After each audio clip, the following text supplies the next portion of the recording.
Les grands entretiens de Storia Voce.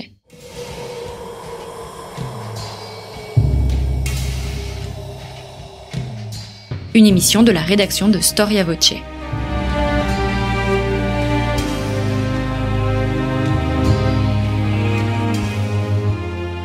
On retrouve Christophe Dickès. Chers auditeurs, bonjour, merci pour votre fidélité à Storia Voce et bienvenue pour cette nouvelle édition de nos grands entretiens. Nous entamons une nouvelle rentrée, nous allons bientôt souffler notre 4e bougie, alors nous sommes bien évidemment assez fiers du long chemin parcouru de cette aventure, une aventure qui n'a été possible que grâce à la volonté d'une équipe et surtout à la générosité de vous, chers auditeurs. Je vous rappelle ainsi que Storia Voce est une radio associative, qu'elle ne pourra continuer à vivre que grâce à votre aide. N'hésitez pas à nous soutenir si vous en avez les moyens. Comment faire? C'est assez simple. Rendez-vous dans la rubrique Soutenez Storia Voce à partir de la page d'accueil de notre site internet. Un grand merci d'avance. Alors nous garderons en mémoire longtemps cette image dramatique de Notre-Dame en flammes, ce funeste 15 avril 2019 qui vit partir en fumée une part non seulement de notre patrimoine, mais aussi, disons-le, de notre âme et de notre civilisation, bref, de ce que nous sommes. Pourtant, pour qui connaît un peu l'histoire, cette image terrible qui révélait notre impuissance s'est répétée à de multiples reprises. Que l'on songe à Chartres, à la fin du XIIe siècle, mais aussi à Reims, en 1914. Dans une moindre mesure, les églises, les monastères et leurs cloîtres ont eux aussi été victimes de destruction plus ou moins voulues selon les époques. Storia Voce vous propose aujourd'hui de partir à la découverte de ces églises en ruine, du haut Moyen-Âge à la Grande Guerre de 14, en passant par l'époque de la Réforme et de la Révolution française. Que représentent ces églises touchées de plein fouet par les aléas de l'histoire? Comment le romantisme va-t-il s'emparer de ce symbole? Quel rôle aussi vont jouer la littérature et les sources dans ces représentations? C'est ce que nous allons voir avec Mathieu Lours. Mathieu Lours, bonjour. Bonjour. Merci d'avoir répondu à notre invitation. Vous êtes historien de l'architecture. Vous avez consacré de nombreux ouvrages à l'histoire des cathédrales, notamment l'autre temps des cathédrales et cathédrales d'Europe, paru chez Masneau et Picard pour le premier. Et Picard pour le premier. Vous venez de publier, j'allais dire une histoire des représentations, parce que c'est aussi une histoire des représentations, Église en ruine, des invasions barbares à l'incendie de Notre-Dame, paru aux éditions du Cerf. On pense, Mathieu Lours, que tout est fait, au fond, pour l'éternité, surtout dans notre vision de l'histoire, mais dès qu'une église existe, elle court un risque, celle de la ruine. Oui, tout édifice, et en particulier les églises, sont mises à l'épreuve dès leur existence, parce que tous les aléas peuvent se cumuler, et quand on essaie de faire un peu un bilan, une typologie de pourquoi est-ce que les églises sont en ruine, eh bien on voit que tous les facteurs concourent à cela en fait. D'abord le manque d'entretien, ce qui est je pense le premier facteur de ruine des églises depuis qu'elles existent, les accidents, les incendies, les séismes, et puis la volonté destructrice des hommes. Parce que l'église est soit un dommage collatéral dans le cas d'un conflit, soit un objectif de guerre ou de guerre civile. Quand est-ce qu'apparaît ce sentiment, cette volonté de préservation des choses? Alors, préserver les choses dans leur état, je dirais, stylistique précédent, ça apparaît après les guerres de religion. La première fois qu'on reconstruit à l'identique une église, c'est en France, après les guerres de religion, quand on décide par exemple de reconstruire la cathédrale de Valence en style roman en 1610, ou la cathédrale d'Orléans en gothique en 1598. Auparavant, ce qui compte, c'est de reconstruire l'institution ecclésiastique, de restituer une église qui est la mémoire de la précédente, mais dont l'aspect n'est pas du tout lié à ce qu'était celle qui existait auparavant. C'est le cas à Chartres, vous avez mentionné l'incendie de 1194. Il n'est pas question de reconstruire une église romane à Chartres en 1194. Donc les destructions, on va le voir pendant l'émission, sont des moments où on peut évidemment reconstruire et faire autrement. Oui. Cette notion de patrimoine, on la doit aussi à la Révolution française. On se souvient de l'abbé Grégoire et du rôle de l'abbé Grégoire par rapport à cette idée. Alors c'est une sédimentation longue, mais c'est effectivement le 18e qui est le moment de bascule. Parce que c'est au 18e siècle qu'on commence à considérer qu'un monument soit autre chose qu'un écrit. Parce que le terme de monument, ça s'applique d'abord aux chartes, aux grands documents de l'État royal et de l'Église. Et puis progressivement, au XVIIIe siècle, on arrive à cette idée que le monument, ce qui garde une trace du passé, puisse être un édifice, et que cet édifice puisse être en ruine. C'est en Angleterre que ça commence, avec l'idée d'antiquité nationale. L'idée que comme il n'y a quasiment pas de vestiges romains en Grande-Bretagne, eh bien les antiquités, ce sont en fait les églises gothiques en ruine. Ça commence dans les années 1720 en Angleterre, et chez nous, c'est la Révolution qui précipite l'évolution. En 1795, Milan publie les Antiquités nationales, où on a, cette fois-ci, les églises gothiques qui sont en train d'être vendues, d'être démolies, d'être dépecées depuis les lois de 1790. Est-ce que une église en ruine est comparable à un château en ruine ou une maison en ruine ? Alors, tout dépend qui regarde. Si c'est le regard d'un ecclésiastique, ou plus largement d'un intellectuel chrétien du Moyen-Âge, pas du tout. En revanche, à partir du 18e, 19e, avec le regard romantique, les choses se rapprochent un petit peu, parce que ce que les romantiques créent, c'est la ruine gothique. Cette ruine gothique, ça peut être un château, ça peut être une église, mais ce qui est intéressant dans la ruine d'église, c'est qu'elle renvoie à une sacralité. Une sacralité à laquelle on a attenté, ou une sacralité qui a été abandonnée. Donc c'est une sacralité qui n'est plus vraiment religieuse, qui n'est plus nécessairement religieuse. Un sacré qui finalement permet de resacraliser quelque chose d'autre. Les romantiques utilisent la ruine d'église pour resacraliser le paysage et pas forcément pour le christianiser. Et ça, c'est vraiment le paradigme de l'époque contemporaine. Et c'est grosso modo dans les années 1750-60 en Angleterre que ça arrive, et en France assez brutalement au début du 19e. À travers l'histoire, et on pense à l'histoire médiévale, alors un des grands intérêts de votre ouvrage, bien évidemment, c'est que vous remontez très loin dans le temps, et on va y venir, mais dans l'Antiquité, la période de l'Antiquité tardive, le haut Moyen-Âge, de manière générale, pendant toutes ces époques, l'époque médiévale, l'époque des guerres de religion, détruire une église est une profanation ? C'est clairement une profanation. C'est une profanation qui a pour but d'attenter à l'identité de l'ennemi. C'est-à-dire que quand on va pratiquer la politique de la terre brûlée pendant la guerre de 100 ans, ou quand on a affaire aux bandits qui s'attaquent à des villages en Provence, par exemple, fin 13e, fin 14e, début 15e, eh bien, on brûle le village et on brûle l'église avec. Parce que c'est attenter à l'identité la plus profonde de la communauté qu'on veut rançonner, détruire, punir, par exemple. Et puis, et ça c'est vraiment nouveau au XVIe siècle, quand on a une volonté d'effacer la sacralité d'un lieu. Parce que pour les protestants, l'idée qu'une église couverte d'images puisse être le lieu dans lequel on va célébrer une Eucharistie qui n'est pas du tout celle qu'on va prôner, surtout la réforme calviniste d'ailleurs, eh bien à ce moment-là, détruire l'église devient un geste militant. C'est purifier le temple de ses idoles, voire détruire le temple des idoles. Et à ce moment-là, on doit s'interroger, pourquoi laisser une ruine ? Pourquoi laisser un élément d'un édifice qu'on a voulu faire disparaître ? Or, dans de nombreux cas, les protestants, par exemple, laissent toujours la tour ou le clocher. C'est le cas à Uzès, c'est le cas à Nîmes. Ils rasent la cathédrale, ils laissent le clocher. Pourquoi ? Parce que le clocher, ça peut servir comme poste de guet, et c'est un édifice identitaire de la ville, par exemple. Donc, la ruine est là pour rappeler peut-être qu'il y a eu une sacralité qui n'est plus une sacralité actuelle, mais aussi parce qu'elle a un usage. Alors, le Storia Voce s'emploie à mettre en valeur les sources, oui. Et les sources sont très importantes. Comment écrire l'histoire des ruines ? Sur quelles sources peut-on s'appuyer ? Alors, jusqu'aux ruines laissées par les guerres de religion, je dirais qu'on n'a quasiment que les ruines, enfin du moins, on n'a pas de ruines comme source. Les sources, ce sont les écrits qui parlent des ruines. Parce que jusqu'aux guerres de religion, on a globalement tout reconstruit ou tout effacé. Quand un édifice tombait en ruine, soit on en prenait les matériaux pour construire une nouvelle église ailleurs, c'est ce qui arrivait à la cathédrale de Riez par exemple, ou bien on avait une reconstruction in situ. À ce moment-là, il ne reste que les écrits.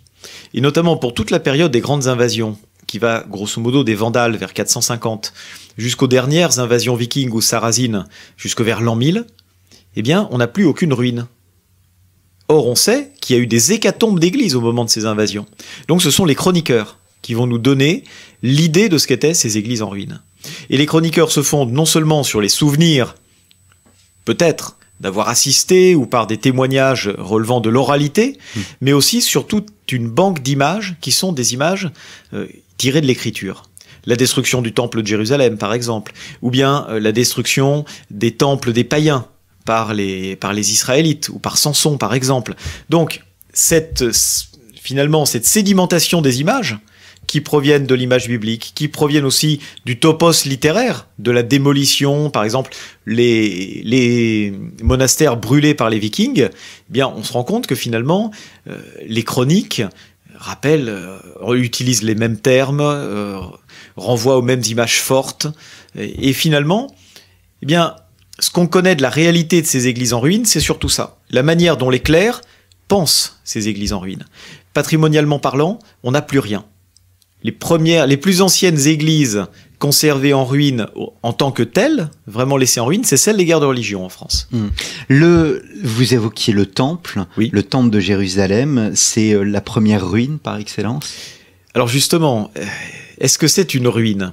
C'est sa démolition, donc une ruine transitoire. Donc 70 après. Et la démolition précédente, oui. 587, parce qu'en fait la Bible ne parle pas de la démolition de 70. Donc les moines du Moyen Âge se réfèrent à la démolition par les Chaldéens en 587 avant Jésus-Christ. Et c'est celle-là la grande démolition.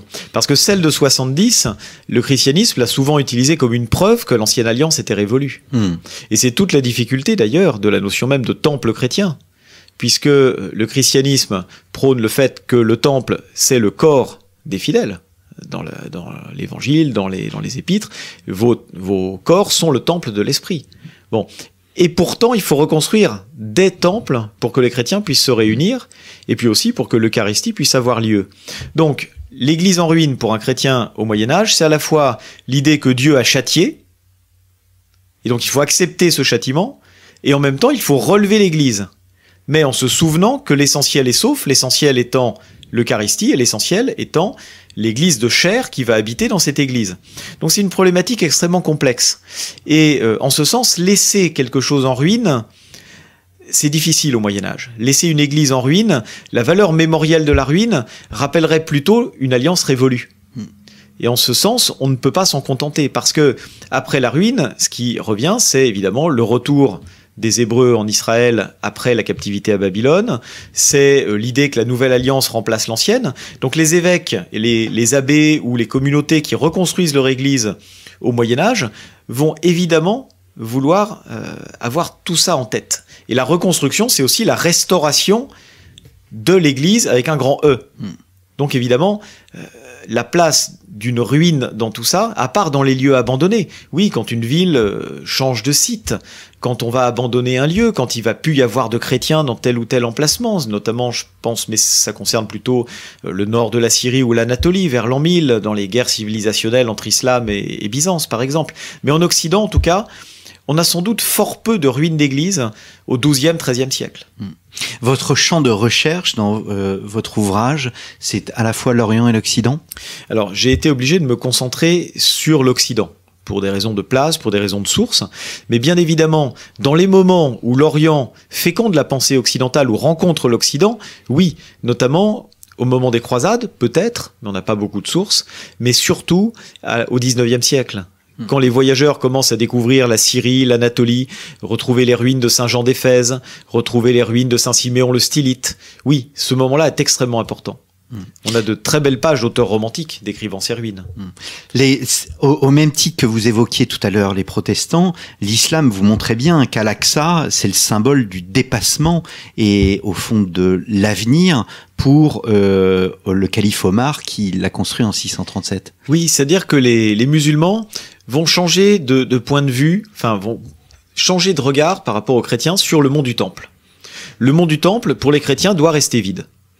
Il doit rester vide parce que c'est la preuve que le christianisme a désormais l'alliance pour lui. Dans l'islam, au contraire, où il y a l'idée qu'un prophète arrive après Jésus, qui lui-même serait uniquement un prophète, fait qu'on peut reconstruire quelque chose sur le mont du Temple.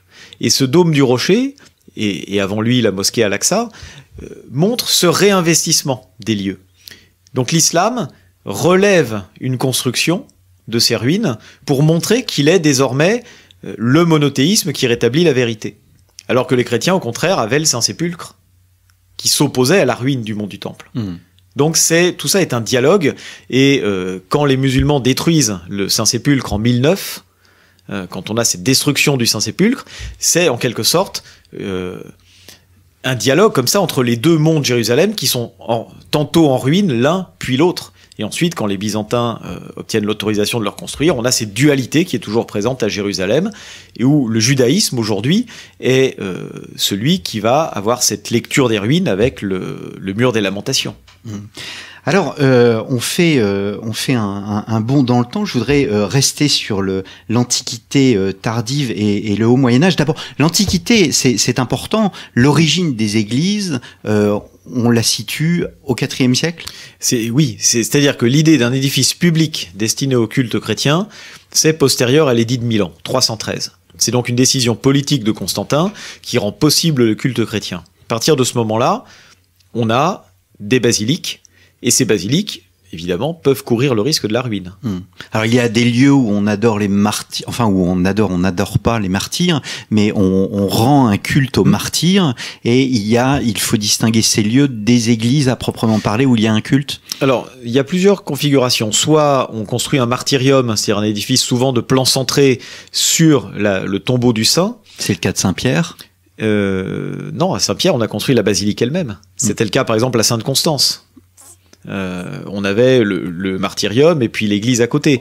Mais dans d'autres, on va construire la basilique sur le tombeau. Ouais. Avec ce qu'on appelle une confession, c'est-à-dire une sorte de crypte un peu à ciel ouvert en dessous du maître-autel de la basilique, ouais, où apparaîtra la tombe du saint. Donc c'est le cas à Saint-Pierre, c'est le cas à Saint-Paul-hors-les-Murs aussi. Dans beaucoup de basiliques romaines, on a cette construction en confession. Et donc l'idée que l'Église repose sur les corps saints, c'est fondamental dans le christianisme. Et ça renvoie à l'idée d'ailleurs que, par métaphore, l'Église en ruine peut aussi être une relique en quelque sorte. Mais ça apparaîtra plutôt avec le franciscanisme au XIIIe siècle. Est-ce qu'on date précisément, je crois que dans les autels, il y a des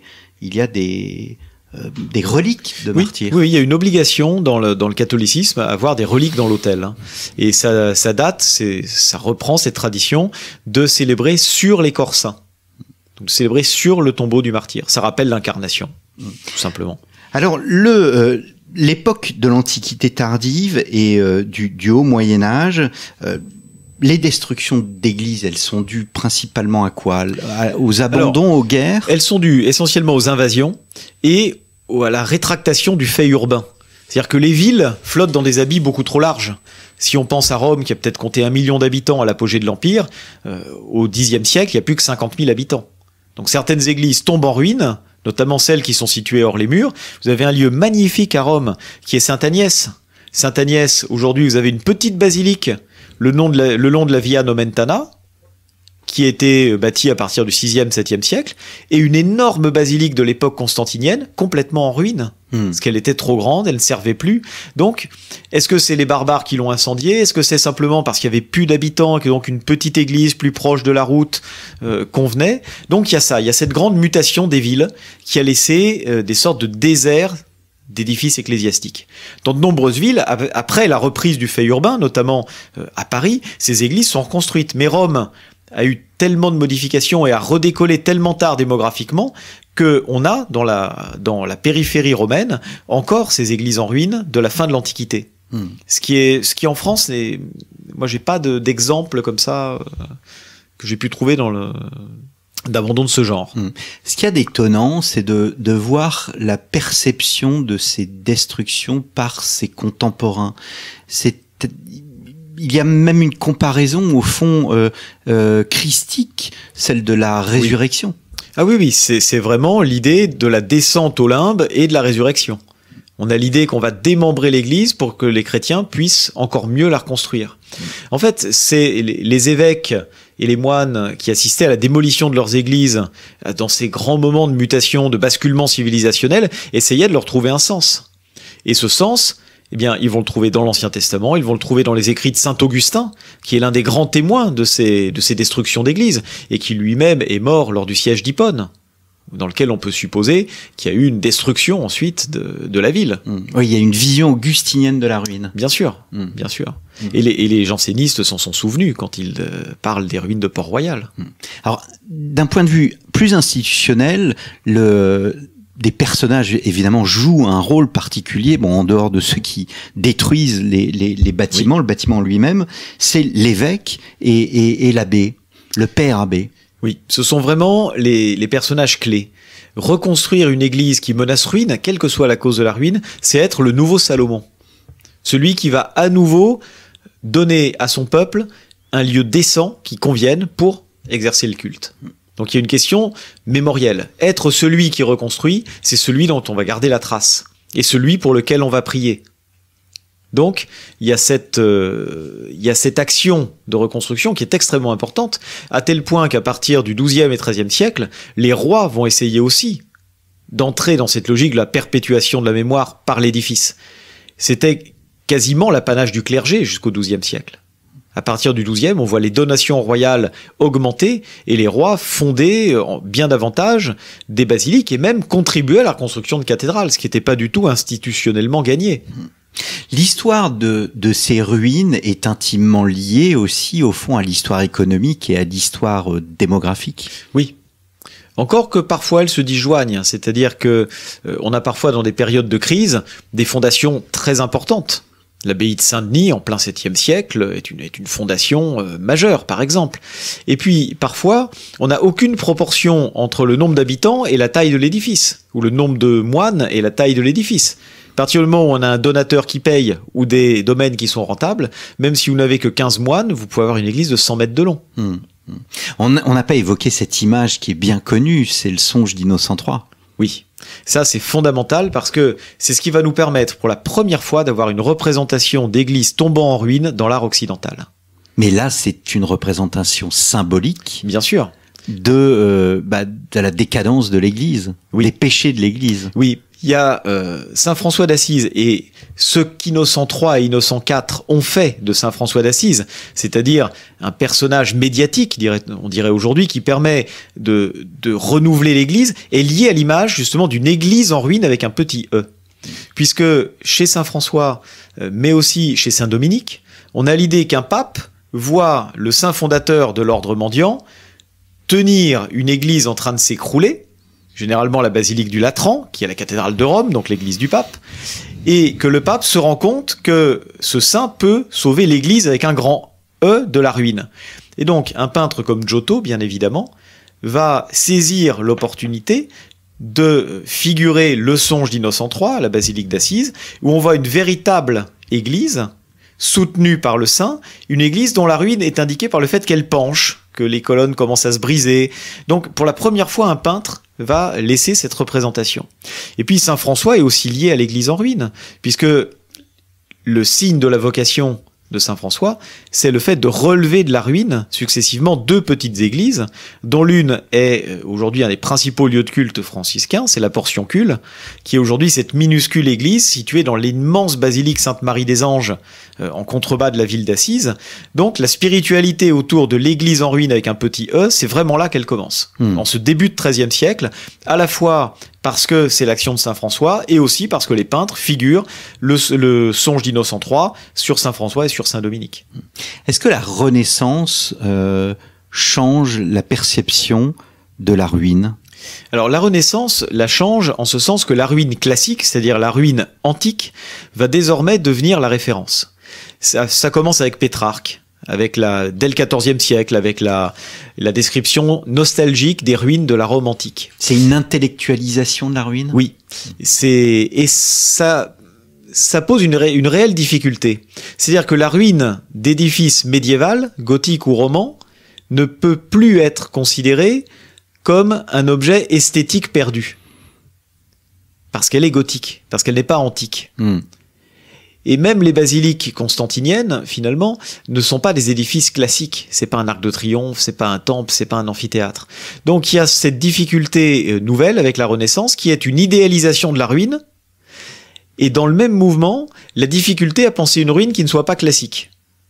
Donc la ruine d'église, finalement, qu'est-ce qu'on en fait ? Mais au XVe siècle, on n'a pas beaucoup de ruines d'églises.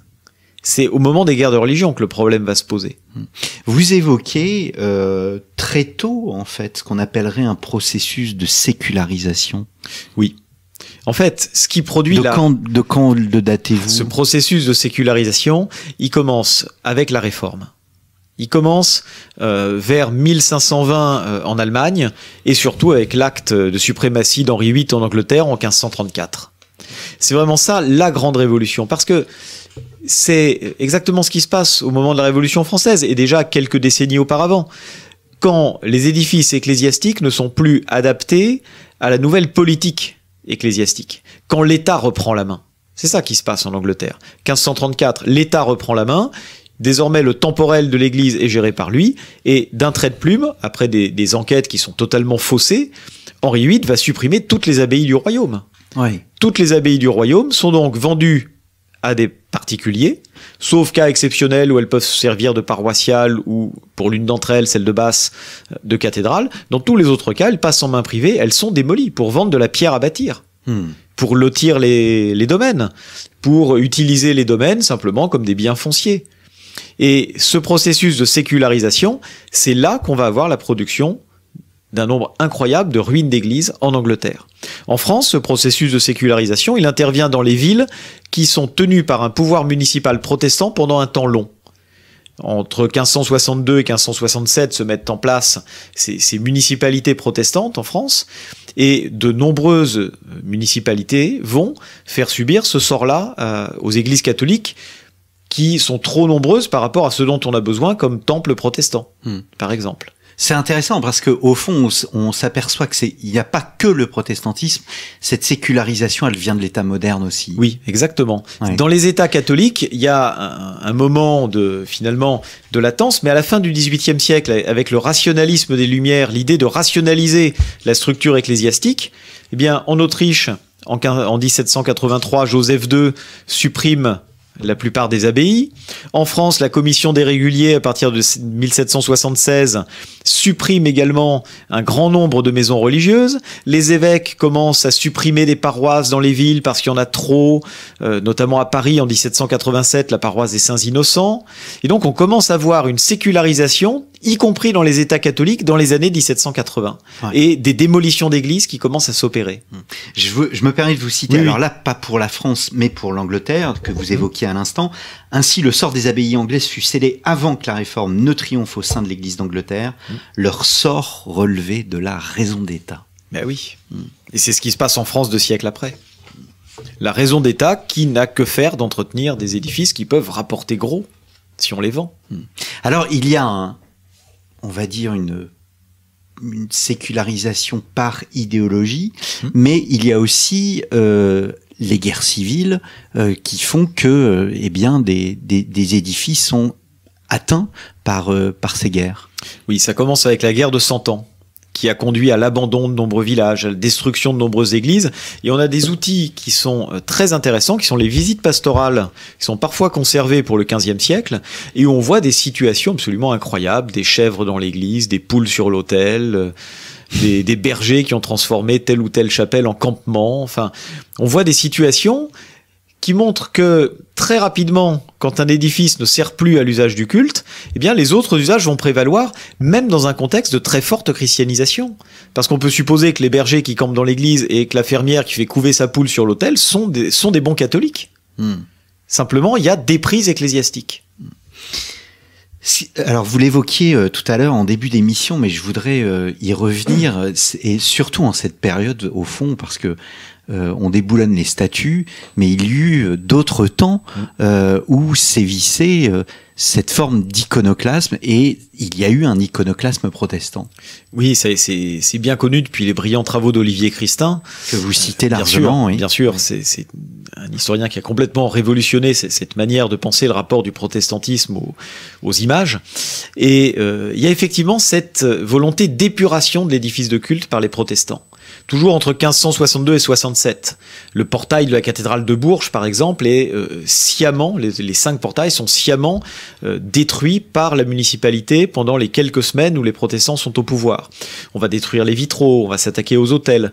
Mais cette idée d'épuration de l'édifice de culte se distingue de la démolition de l'édifice de culte. Dans de nombreux lieux, les protestants ne vont rester que quelques jours ou quelques semaines et ils vont pas commencer une démolition de l'édifice de culte. Simplement l'épurer pour pouvoir y célébrer le culte. Mais dans certaines villes, très rapidement, les intérêts de la municipalité ne sont pas d'entretenir des dizaines d'églises anciennement catholiques, mais au contraire de les vendre. Et à Lyon, notamment les églises Saint-Just et Saint-Irénée sont très rapidement accaparées par des entrepreneurs en travaux publics qui vont les faire démolir dès la fin de l'année 1562. Vous dites, la France de la fin du XVIe comptait dans ses paysages urbains et ruraux un nombre important d'églises en ruine, dans une proportion sans doute bien plus importante que pendant la guerre de 100 ans. 16e siècle, oui. C'est aussi le Concile de Trente.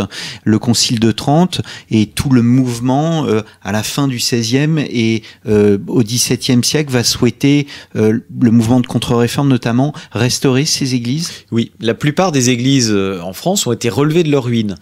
Pas forcément totalement. On a encore aujourd'hui des églises partiellement en ruine ou totalement en ruine. La cathédrale d'Alette, la cathédrale de Maillezais, par exemple, sont en ruine. Et c'est pas du tout la Révolution. C'est vraiment les guerres de religion qui les ont démolies. Et dans la plupart des cas, on a trouvé l'argent. Pas à Alette, pas à Maillezais, pour des raisons totalement différentes. À Maillezais, parce que le siège épiscopal est transféré à La Rochelle, et à Alette, parce que le siège est trop pauvre pour reconstruire autre chose qu'une cathédrale provisoire dans un ancien réfectoire monastique. Bon. Mais effectivement, si on prend les gravures du XVIIe siècle représentant les abbayes, comme celle du Monasticon Gallicanum, on voit très souvent une nef inachevée, un contrefort qui donne dans le vide, comme à Saint-Jean d'Angély, par exemple. Tout ça, c'est ce qui n'a pas pu être relevé ou ce qui a été relevé plus modestement suite aux guerres de religion.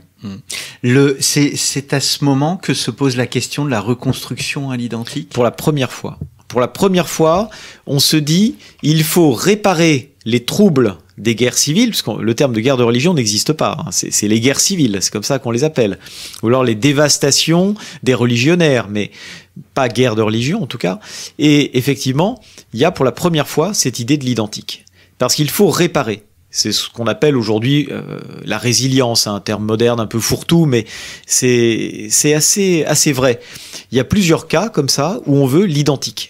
À Valence, on fait un procès à l'architecte en 1614 parce qu'il a transformé les voûtes romanes du déambulatoire. Et on oblige les sculpteurs à Nîmes et à Valence à faire des sculptures romanes. Et comme ils savent pas, ils font des statues 17e avec des grosses têtes.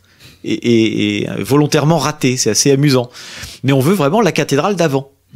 À Orléans, c'est différent. À Orléans, on va reconstruire en gothique la cathédrale, non pas telle qu'elle était, mais telle qu'elle aurait dû être. Parce qu'on avait commencé à la reconstruire au début du XVIe siècle, tout n'avait pas été fini, eh bien on va donner l'illusion que cette reconstruction commencée a été finie. Et donc à Orléans, jusqu'en 1829, de 1598 à 1829, on reconstruit une cathédrale gothique, mais qui n'est absolument pas identique à la cathédrale gothique précédente. Et on va même détruire les seules parties qui avaient survécu aux guerres de religion, parce que le Condé fait sauter en 1568, enfin du moins, des soldats de Condé en 1568 font sauter la cathédrale, les tours romanes restent debout, ces tours romanes, on les détruit au XVIIIe siècle pour construire des tours pseudo-gothiques. Donc là, on est dans une conjugaison à la fois de soit de la continuité, soit de la rupture. Exactement. C'est-à-dire que ce qui compte, c'est pas forcément le vestige, du moins avant le 19e siècle, ce qui compte, c'est pas l'authenticité du vestige. C'est le fait que la reconstruction puisse donner à l'édifice un état qui soit politiquement satisfaisant. Or, l'idée d'Orléans, c'était que le roi construise une grande cathédrale qui montre la restauration de l'État. Justement, je tombe sur ce passage. L'affirmation de l'État qui, comme en Angleterre, peut décider la sécularisation des édifices jugés non nécessaires, ce qui conduit à leur ruine. Donc là, c'est un autre sujet. Donc c'est l'Église qui, en ruine, acquiert une nouvelle force. Oui. Parce que, encore une fois, c'est le geste de celui qui reconstruit est un geste politique très fort, et on le voit encore aujourd'hui avec Notre-Dame. Et le fait de laisser en ruine rappelle en même temps les risques que peut courir un édifice.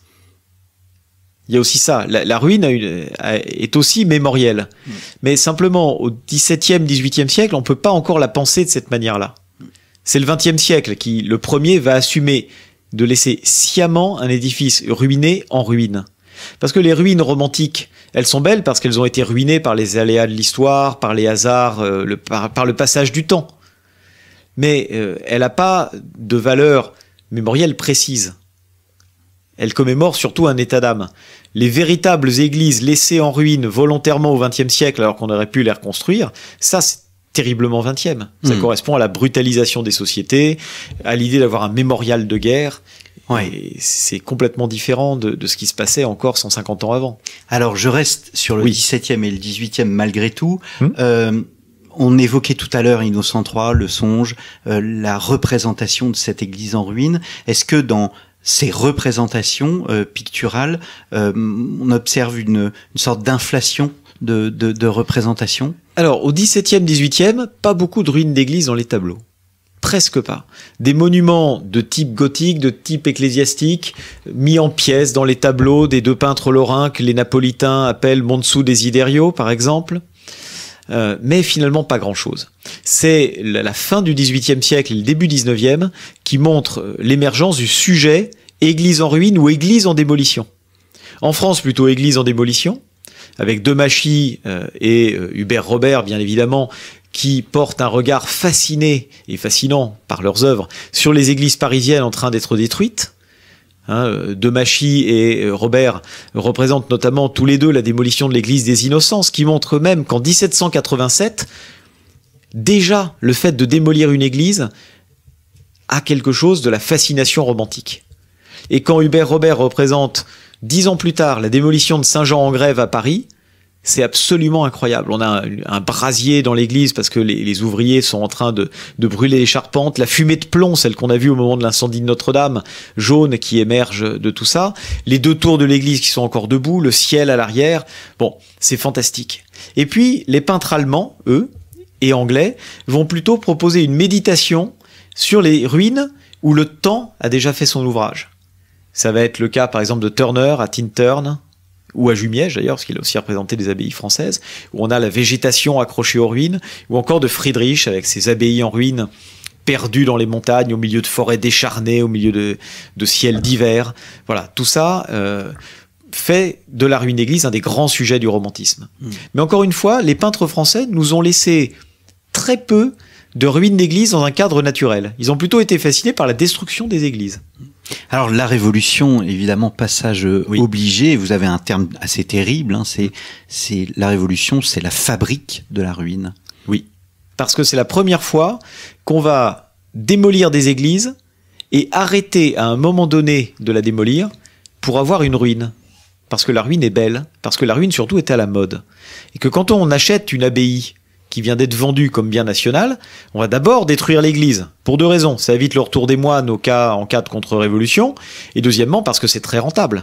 Vous allez revendre les matériaux, et ça va vous permettre de financer, par exemple, la rénovation d'une aile de l'ancienne abbaye qui va devenir votre résidence à la campagne. Et puis parce que ça fait chic. En Angleterre, ça fait déjà 2 siècles que les grands propriétaires de la gentry ont racheté des abbayes où il y a des moignons d'églises en ruine. Et comme l'Angleterre est à la mode, les propriétaires français du début du 19e siècle vont vouloir leur ruine d'église. Donc ils vont arrêter la démolition à un certain moment de manière à laisser un bout de transept comme à Chalice, une façade comme à Hériveau, où c'est Benjamin Constant lui-même qui opère la démolition de l'ancienne abbaye et qui fait arrêter la démolition de manière à avoir une ruine gothique dans son parc. Donc cette mode de la ruine fait qu'on va façonner notamment ces ruines, on va laisser volontairement des parties un peu en équilibre, parce que ce qui fascine, c'est évidemment le passage du temps. On va laisser ces ruines se végétaliser. Voilà, donc les Français se mettent à la mode anglaise et fabriquent des ruines. L'abbaye de Jumièges, très rapidement, dans les années 1820, le propriétaire va ouvrir le parc aux visiteurs, et notamment aux visiteurs anglais, parce que les touristes anglais adorent aller voir ces ruines qui viennent d'exister. Chez eux, les ruines ont 2 siècles. En France, les ruines, elles ont 10 ans. Donc il y a toute cette fascination qui apparaît à ce moment-là. Alors cette fascination ne s'éteint pas parce que tout au long du 19e siècle, vous le montrez bien, et ça m'a vraiment surpris dans votre ouvrage, c'est de voir que l'idée de nation même est consubstantielle au rapport avec le passé, Oui. et l'église en ruine est là pour témoigner de ce rapport au passé. Exactement. Et le rapport à la ruine change. C'est-à-dire que ces ruines qui étaient laissées à l'état de nature, toutes ces ruines vont devenir des éléments de culture. Elles sont réappropriées par les archéologues et puis par les monuments historiques. Donc très rapidement en France, dès les années 1830-1840, on va débarrasser les ruines de leur végétation. C'est plus la ruine romantique qu'on va chercher, c'est la ruine archéologique. Celle qui montre l'attrait pour le Moyen-Âge, non pas un Moyen-Âge troubadour, mais un Moyen-Âge historique, archéologique. Et puis, ça va être aussi une manière de servir parfois un discours contre ceux qui attentent au patrimoine. C'est le cas de Victor Hugo. Le fait de continuer à démolir, c'est un attentat au bon goût et à l'histoire. Et puis, chez Montalembert, eh bien, là, c'est vraiment attenter à l'identité profonde du pays, qui est son identité chrétienne. C'est lui qui sert le discours le plus spécifique sur les ruines d'église. Est-ce que je fais un bond dans le temps parce Oui. que malheureusement le temps court. En France spécifiquement, la séparation de l'Église et de l'État, etc. Tous les débats sur les biens de l'Église, Pidis qui dit je préfère le bien de l'Église plutôt que les biens de l'Église, et donc qui préfère laisser les églises à l'État. Que représente la ruine à cette époque? C'est un enjeu politique. Parce que les églises sont pas en ruine en 1905. Il y a des faïences, comme aujourd'hui, certaines qui sont en ruine, mais pas toutes. Et quand Maurice Barrès s'empare de ce thème entre 1906 et 1910, la grande pitié, c'est des églises de France. Voilà, oui. C'est avant tout politique. Les églises pourraient tomber en ruine si on ne fait rien. Et l'idée, c'est que la désacralisation de l'église pourrait conduire à sa ruine. Le fait est que ça n'est pas arrivé, parce qu'on a trouvé un équilibre en France grâce aux lois de 1907, de 1913 et puis à ce qui se passe dans les années 1920, qui fait que généralement, entre les mairies et l'affectataire et les services de l'État, on s'arrange quand même pour que l'Église puisse être préservée ou qu'un lieu de culte soit fourni aux catholiques. Même si des évolutions récentes montrent que parfois, aujourd'hui, ça peut être remis en cause. Et aujourd'hui, la ruine est devenue touristique? La ruine est éminemment touristique. Elle attire beaucoup, notamment lorsqu'elle est liée avec un site naturel. Parce que la ruine et la nature se marient très bien. Et moi, l'image qui me vient en tête, c'est les ruines de l'abbaye de la Pointe Saint-Mathieu en Bretagne, ou les ruines de l'église Saint-Félix de Monceau sur le massif de la Gardiole au-dessus de Sète. Ça, c'est des lieux magiques.